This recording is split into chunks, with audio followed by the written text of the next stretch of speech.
In the 1780s, France glittered as the world's wealthiest nation, its palaces bursting with gold, its population 28 million strong.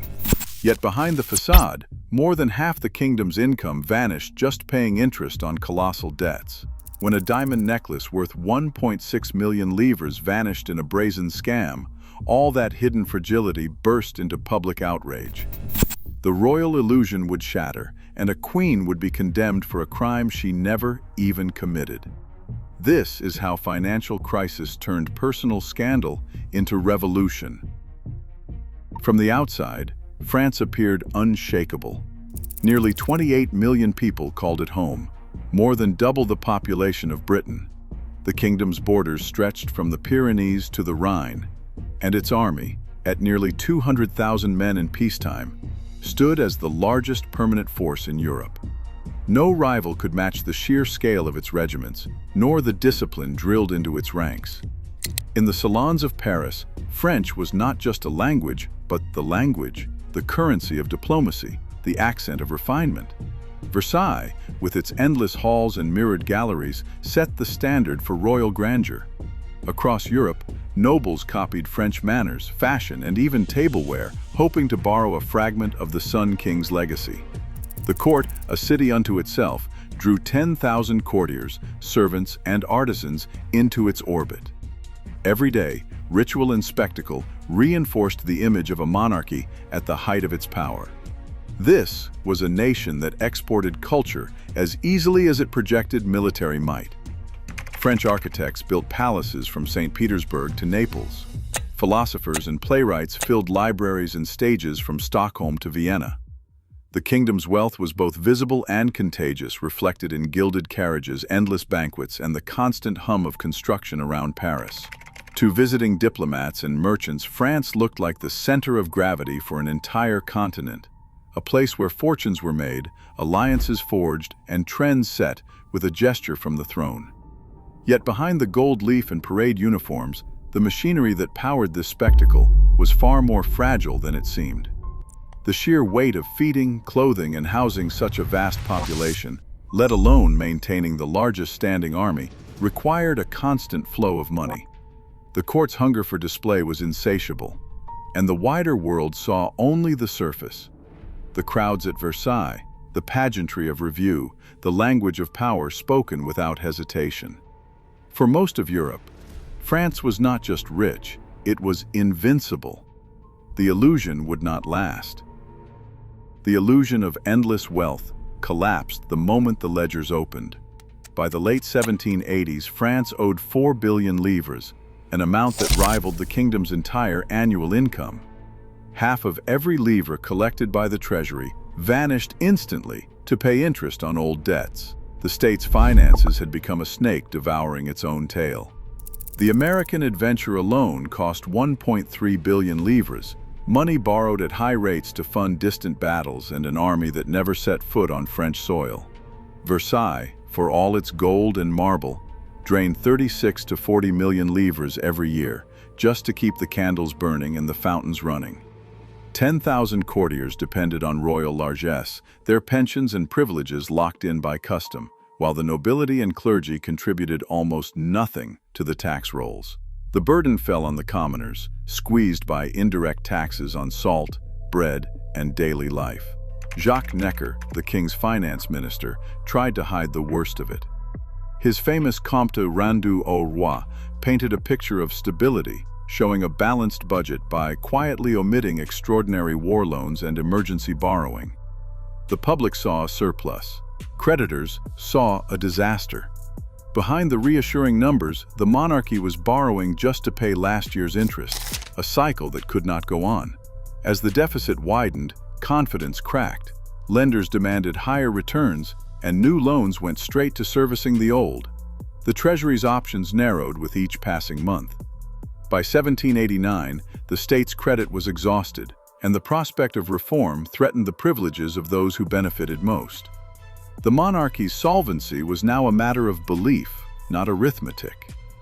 Without trust, even the richest kingdom in Europe could not pay its bills. The search for someone to blame was about to begin. In a back room off the Rue Saint-Honoré, two jewelers staked everything on a single vision of splendor. Charles-Auguste Beymer and Paul Bassange spent years assembling what they believed would be the crown jewel of Europe, a necklace so lavish it defied imagination. They scoured the continent for stones, collecting over 600 diamonds, each chosen for fire and clarity. The final design cascaded in clusters and pendants, a river of light meant to outshine anything worn at Versailles. Modern estimates put the total weight at more than 2,000 carats, with some later accounts pushing the figure to nearly 2,800. The price tag, 1.6 million livres, was astronomical, enough to fund a fleet of warships or pay a year's wages for thousands of soldiers. The necklace was originally commissioned around 1772 for Madame du Barry, the last mistress of Louis XV. But the king died before the piece was finished, and his successor wanted nothing to do with it. Madame du Barry was exiled from court, and the necklace remained locked away, a fortune in gems with no buyer. Year after year, Beymer and Bassange tried to find a patron. They approached Marie Antoinette more than once, offering generous payment terms, but she refused every time. The queen disliked the design and understood the danger of conspicuous luxury when France's finances were already under strain. With no royal client, the jewelers were trapped. All their capital and all their credit were tied up in a masterpiece that no one would claim. The necklace hung in its velvet case, not as a symbol of glory, but as a weight dragging its makers toward ruin. In their desperation, Beymer and Bassange became vulnerable to anyone who could promise a sale, no matter how unlikely the terms. The world's most expensive necklace had become a ticking time bomb, waiting for the wrong hands to reach for it. Jeanne de Valois Saint-Remy entered Versailles with nothing but a name and an instinct for opportunity. Her claim of distant royal blood from the Valois line was just enough to open doors, but not enough to pay debts.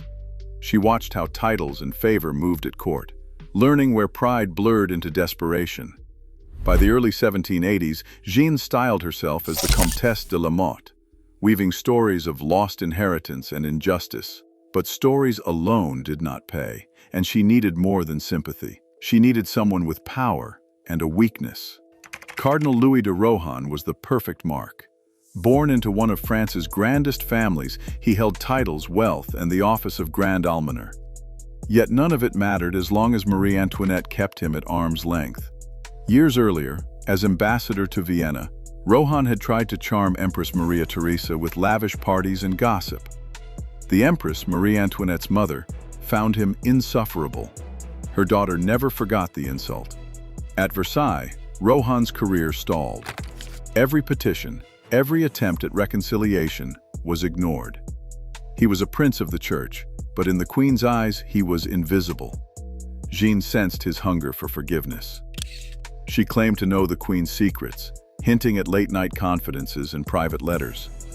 Then she produced them, notes written in the Queen's hand, or so it seemed. The handwriting was perfect.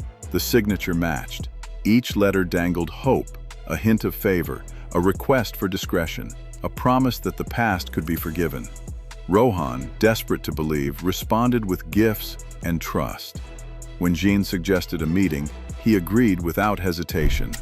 On a humid August night in 1784, Rohan followed Jeanne through the shadowed groves of Versailles. There, beneath the trees, a woman in white waited, her face hidden, her voice soft, her words rehearsed. She pressed a rose into his hand and whispered forgiveness. Rohan thought he had met the Queen herself.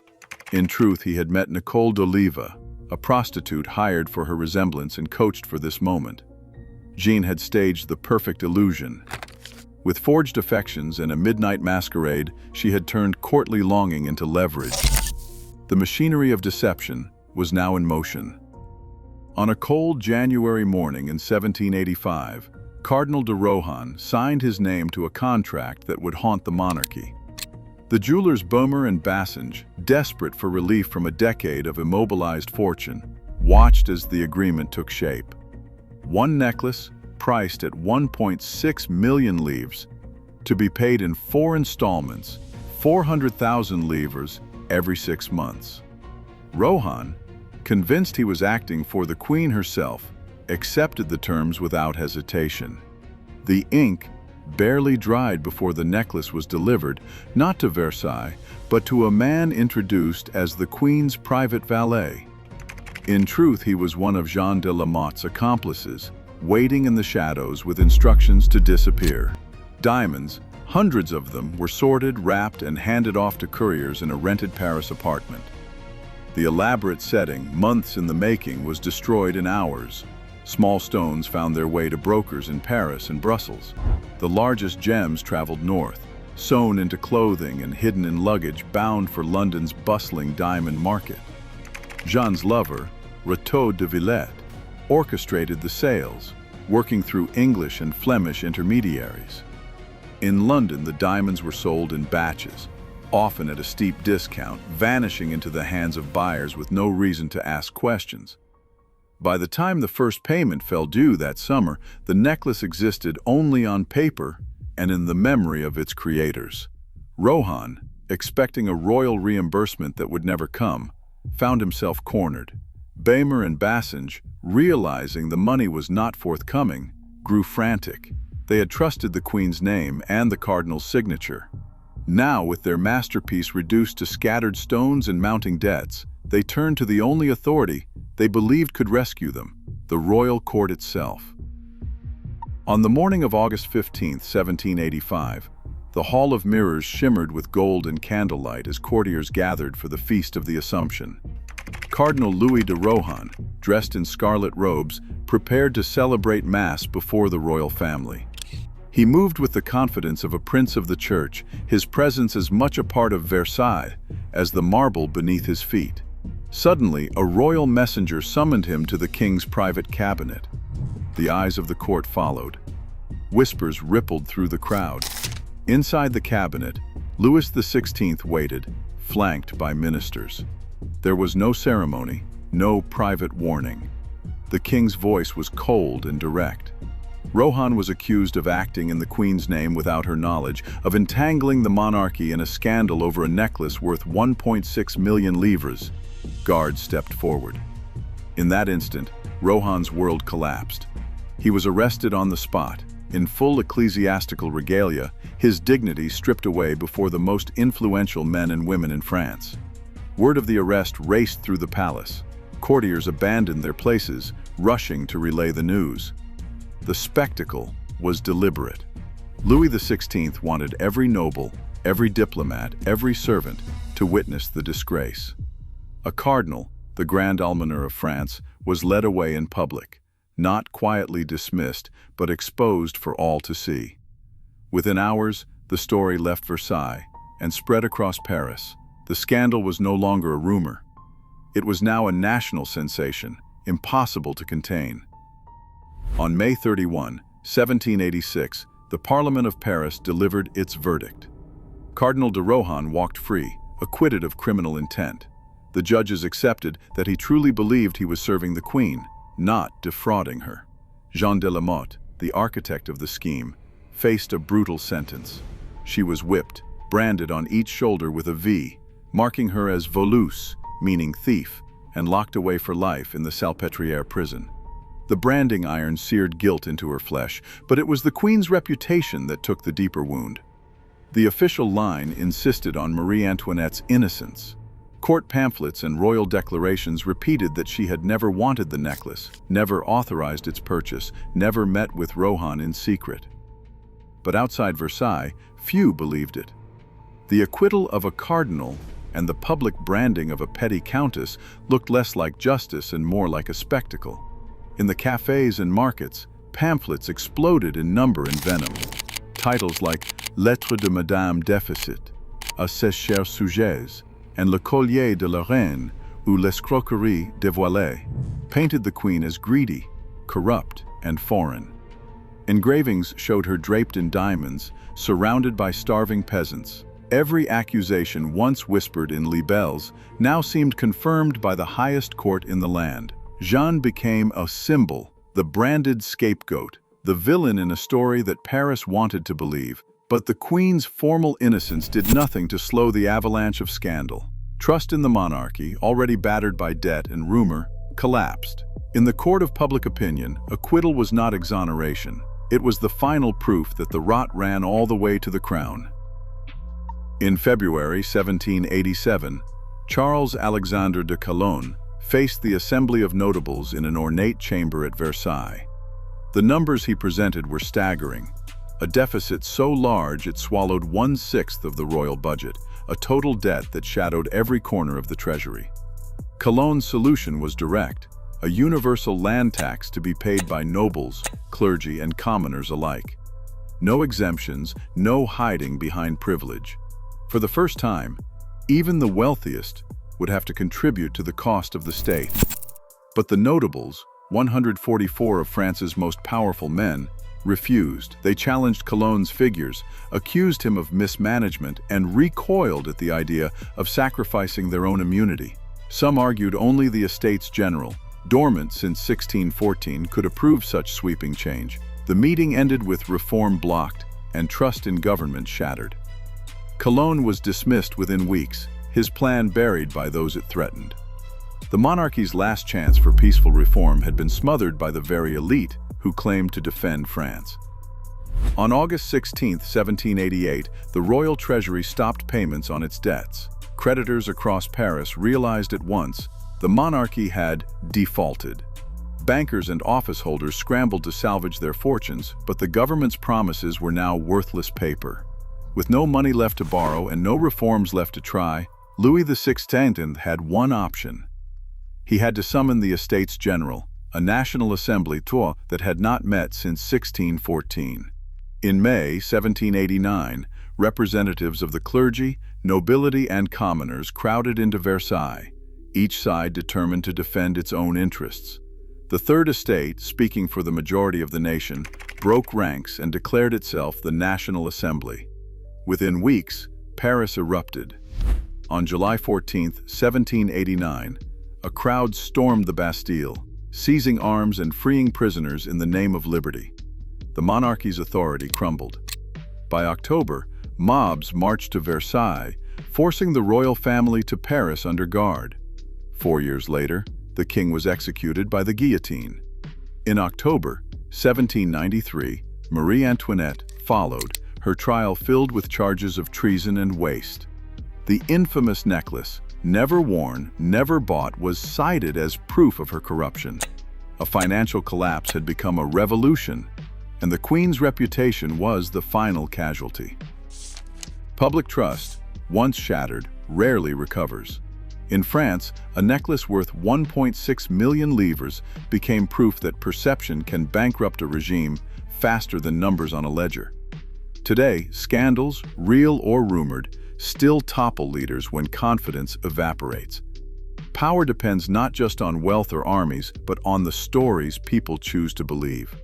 That lesson echoes far beyond the shadow of Versailles.